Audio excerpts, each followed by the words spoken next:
Hey Jay, I'm trying to get some abs, but what I'm doing is just not working. Can you help me out? So this is a question I get asked all the time from people. How do I get abs? How do I speed up the process? So I want to share with you the top 5 ab mistakes and how to avoid them, all right? So number 1 is 1,000 abs, 10,000 abs. So just because you do, unlimited reps doesn't mean you're gonna get abs overnight, all right? So it takes a little bit more than just doing a ton of reps, which brings us to number 2.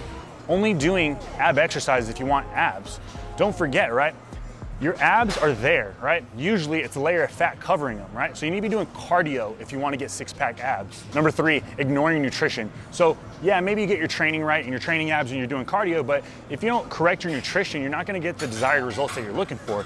And usually it takes a lower body fat percentage for those abs to show. So don't ignore your nutrition. Number 4, your body's acclimated. If you've been doing the same routine for, 3, 4, 5 weeks, your body's starting to get used to what you're doing. You have to switch up the intensity, the movements, the duration, the rest time if you want to get a different result. So make sure you're switching up your routine consistently. And the 5th common mistake I see a lot is people trying to spot target. Everyone wants lower abs, but just because you do, a million hanging leg lifts doesn't mean you're gonna get lower abs overnight, all right? It's gonna take a few different things. It's gonna take your cardio, it's gonna take your nutrition, it's gonna take your resistance training, all right? And just lowering your body fat overall. So stay consistent. I hope this video was valuable, and I'll see you at the gym soon.